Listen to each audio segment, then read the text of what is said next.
गाजियाबाद का, जहां पर तोतों की तस्करी से जुड़ा बड़ा मामला सामने आया है। तोतों की तस्करी का भांडाफोड़ किया गया है। बस से 200 तोतों की तस्करी की जा रही थी। मुरादाबाद से जयपुर जा रही थी ये बस। तोतों की तस्करी करने वाले 2 आरोपी फरार हो गए हैं, जिन पर शिकंजा कसा जाना था, लेकिन ये आरोपी वहां से बच निकले। हालांकि पुलिस अब पूरे मामले की जांच में जुटी हुई है। गाजियाबाद में इस तस्करी का भांडाफोड़ किया गया है। बस से 200 तोतों को ले जाया जा रहा था तस्करी करके। मुरादाबाद से जयपुर जा रही थी ये बस। तस्वीरें आप देखिए, इन तस्वीरों में साफ तौर पर देख सकते हैं किस तरीके से, किस बेरहमी से इन तोतों को पिंजरों में बंद करके यहाँ रखा हुआ है और इनको बस के जरिए जो है तस्करी की जा रही थी इन तोतों की। मुरादाबाद से जयपुर लेकर जाया जा रहा था। कोई पहली दफा नहीं है जब ऐसा मामला सामने आया हो। और चलिए अब अधिक जानकारी के लिए हमारे साथ हैं पीएफए के अधिकारी सौरभ गुप्ता जी। सौरभ जी, बहुत बहुत स्वागत है आपका इंडिया न्यूज पर। बड़ी तस्करी का खुलासा किया गया है, भांडाफोड़ हुआ है। 200 तोते जिनको ले जाया जा रहा था मुरादाबाद से जयपुर की तरफ, किस तरीके से जानकारी इसकी प्राप्त हुई जिसके आधार पर ये कार्रवाई की गई है? आगे इसमें क्या एक्शन देखा जाएगा? हालांकि जो आरोपी थे वो फरार हो गए हैं, पुलिस की गिरफ्त में नहीं आ पाए। देखिए, ये आज रात ही हमें सूचना मिली थी कि कुछ दुर्लभ प्रजाति के तोतों को तस्करी करके मुरादाबाद से जयपुर ले जाया जाना था। इसी सूचना के आधार पे हमने गाजियाबाद डिस्ट्रिक्ट में अपना ट्रैप लगाया और उसके बाद वेव सिटी थाना क्षेत्र में एक बस जो थी राजस्थान रोडवेज की, जिसका नंबर हमें मिला था मुखबिर की सूचना पे, उस बस को रोका गया। उसके अंदर जब चेकिंग की गई तो उसके अंदर से 200 से भी ज्यादा ग्रीन पैरेट्स, जो कि वाइल्ड लाइफ प्रोटेक्शन एक्ट में बहुत दुर्लभ हैं, ये बरामद किए गए हैं, जिनको कि उत्तराखंड से पकड़ के कैप्चर किया गया था और फिर इनको जयपुर और मुंबई में इनकी स्मगलिंग की जानी थी। बस में से 2 आरोपी शकील खान और तौफीक खान, जो कि पहले भी इन पे करीब 1 दर्जन मुकदमे दर्ज हैं। दिल्ली के जामा मस्जिद इलाके से ही अपना इलीगल धंधा चलाते हैं बर्ड्स की स्मगलिंग का, और रामपुर से। तो ये दोनों व्यक्ति बस की खिड़की से कूदकर भाग गए जैसे ही पता चला। सौरभ मैं जी, आपको बताना चाहूंगा, आज से बिल्कुल 15 दिन पहले भी इन्हीं दोनों व्यक्तियों के साथ 3 लोग और गिरफ्तार हुए थे। तो ये बेसिकली लगातार इस तरह की तस्करी का धंधा कर रहे हैं। इससे पहले हापुड़ के पिलखवा में केस रजिस्टर्ड हुआ था और अब ये दूसरा मामला है। 500 तोते पहले पकड़े गए थे, 200 ग्रीन पैरेट्स अब पकड़े गए हैं। तो आप सोचिए कि वाइल्ड लाइफ डिपार्टमेंट क्या कर रहा है। हमारे हिंदुस्तान का फॉरेस्ट डिपार्टमेंट कुछ करने को तैयार नहीं है। सौरभ पीएफए जी, जैसी बिल्कुल ऑर्गेनाइजेशन सौरभ जी, है। बड़ा सवाल अभी यहाँ पर ये भी उठता है कि अभी आपने जानकारी दी कि ये जो 2 आरोपी हैं, जिनका नाम भी बकायदा आपने बताया, कहाँ से ये पूरा इस कारोबार को चला रहे हैं ये भी आपने बताया, कहाँ से तस्करी जो है वो की जा रही है, कहाँ पहुंचाया जाता है, यानी कि पूरा सर्कल जो है वो पहले से ही पुलिस विभाग जो है इस पूरे सर्कल से वाकिफ है। कहाँ से इनके काम को चलाया जाता है, कौन कौन लोग इसमें शामिल है। आपने बताया कि 15 दिन पहले भी कार्रवाई की गई थी, 3 लोगों को उस वक्त भी गिरफ्तार किया गया था। छोड़ क्यों दिया गया इनको बाद में? क्यों नहीं उस वक्त सख्त कार्रवाई की गई जब अगर पहले इनको गिरफ्तार कर लिया गया था? शायद आपने अभी यही बताया है। देखिए, इनके 2 व्यक्ति गिरफ्तार किए गए थे, शकील खान और तौफीक खान उस समय भी फरार थे। इससे पहले भी कौशाम्बी में केस रजिस्टर्ड हुआ था। 10,000 रुपए का इनाम इनके ऊपर रखा था गाजियाबाद पुलिस ने, वन्यजीव तस्करी के ऊपर ही। और उसके बाद ये गिरफ्तार हुए थे, सर्विलांस की मदद से इनको गिरफ्तार किया गया था। उसके बाद कोर्ट से ये बेल पर छूट गए। कई केस ऑलरेडी ट्रायल पे हैं जो कि कोर्टों में चल रहे हैं। ये जमानत पर बाहर आ जाते हैं, उसके बाद दोबारा से इसी तरह का धंधा करते हैं। हापुड़ में भी पकड़े, अभी इनके 2 साथी पकड़े गए थे और ये दोनों फरार थे। ये 3 लोग हैं, शकील खान, तौफीक खान और एक इसके अंदर रवि भटनागर उर्फ तमंचा। ये तीनों चारों लोग हैं जो वन्यजीव तस्करी का रैकेट बहुत बड़े पैमाने पर नॉर्थ इंडिया में चला रहे हैं। इन पर ऐसा नहीं है कि ये कभी गिरफ्तार नहीं हुए, ये कई बार गिरफ्तार हुए हैं, लेकिन बेल पर छूट के आ जाते हैं। उसके बाद अपना जो ये इलीगल धंधा है लगातार इसी तरह से बदस्तूर करते रहते हैं।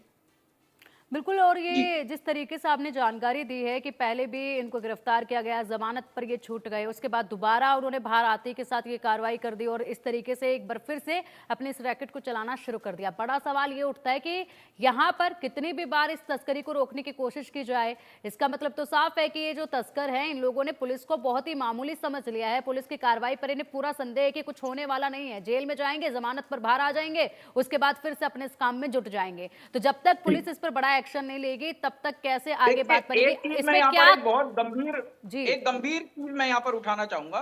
एक्चुअली इसके लिए कंसर्न डिपार्टमेंट है हमारा फॉरेस्ट डिपार्टमेंट, लेकिन forest department, wild life department के जो अधिकारी हैं, इवन जो उनके आईएफएस अधिकारी हैं, वो लोग रातों को सोते हैं, अपना फोन तक वो लोग नहीं उठाते हैं।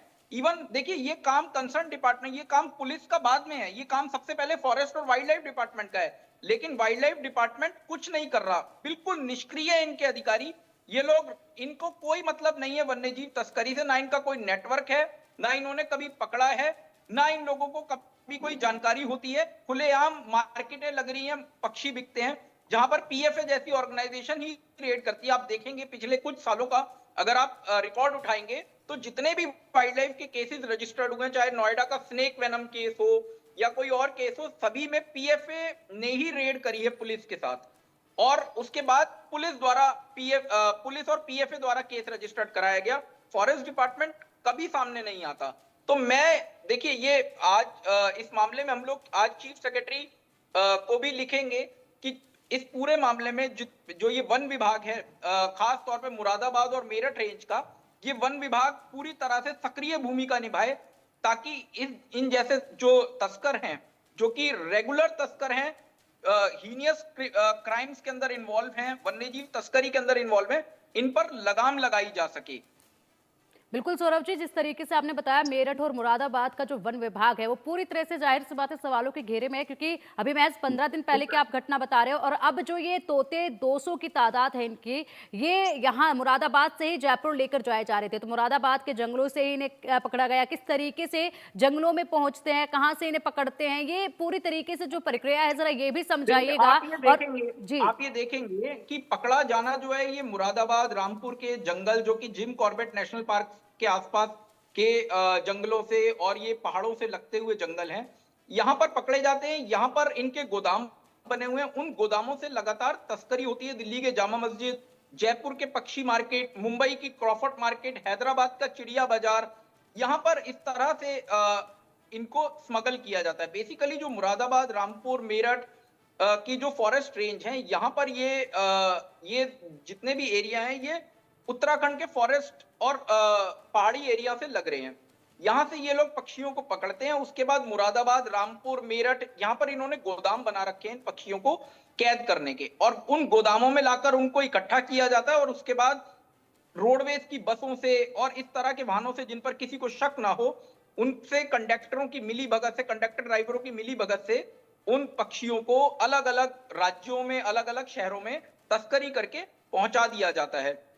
आज का अगर आप प्रकरण देखेंगे, जो राजस्थान रोडवेज का जो कंडक्टर है वो भी इसके अंदर इन्वॉल्व था, और कंडक्टर को भी अरेस्ट कर लिया गया है वेव सिटी पुलिस द्वारा। वेव सिटी पुलिस का बड़ा ही अच्छा रवैया था जब ये पकड़े गए, और कंडक्टर को भी अरेस्ट कर लिया, और जो बस थी राजस्थान रोडवेज की, उस बस को भी सीज कर लिया गया है। और मैं आपको एक और बताना चाहूंगा कि इसमें सवारियां भी जो थी वो काफी परेशान हुई, हालांकि, क्योंकि लेकिन ये कंडक्टर ड्राइवर जो है, ये केवल पैसे के लालच में इस तरह के तस्करों का साथ देते हैं, और ये इनकी बराबर की भूमिका रहती है इन स्मगलरों के साथ। तो फिलहाल इसके अंदर अब ये केस रजिस्टर्ड हो गया है, और पिलखवा में भी केस रजिस्टर्ड हुआ। 15 दिन में ये 2 बड़ी कार्रवाई हुई है। इससे मैं समझता हूं कि काफी हद तक लगाम लगेगी, और आगे भी लगातार इस तरह की रेड्स हमारी जारी रहेंगी। कि मैं आपके माध्यम से फॉरेस्ट डिपार्टमेंट से, उत्तराखंड के वन मंत्री से, उत्तर प्रदेश के वन मंत्री से भी आग्रह करता हूं कि वो अपने फॉरेस्ट और वाइल्ड लाइफ डिपार्टमेंट को सक्रिय करें, उनको एक्टिव करें, और उनको ये आदेश दें कि इस तरह के जितने भी पक्षी बाजार चल रहे हैं वहां पर सक्रिय तरीके से रेड हो।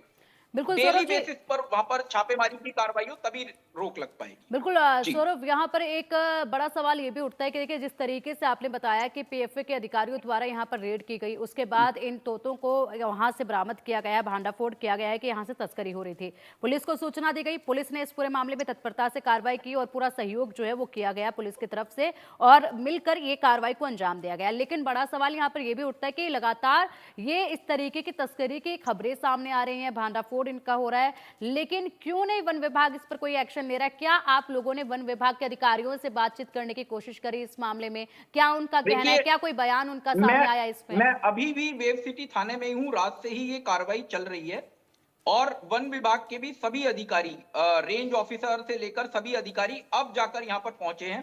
कंजर्वेटर जो कि मेरठ रेंज के कंजर्वेटर हैं, कई डिस्ट्रिक्ट उनके अंडर में है, कंजर्वेटर को जब हमने लगातार ठीक है। फोन किया और जब अधिकारियों को फोन किया तब बिल्कुल। फॉरेस्ट डिपार्टमेंट वाले यहाँ ठीक पहुंचे है, थे, जो कि फॉरेस्ट मेन डिपार्टमेंट को कंसर्न हालांकि डिपार्टमेंट पहले से इसमें कार्रवाई करनी चाहिए थी, लेकिन काफी देरी के साथ फॉरेस्ट डिपार्टमेंट इसमें जागा है और उसके बाद पहुंचा है। जब तक खुद पीएफए के अधिकारी और पुलिस वालों ने मिलकर इस पूरे गिरोह का भांडाफोड़ किया, हालांकि गिरफ्तारियां होनी इसमें बाकी है, सख्त एक्शन होना इसमें बाकी है। फिलहाल शुक्रिया आपका इन तमाम जानकारियों के लिए।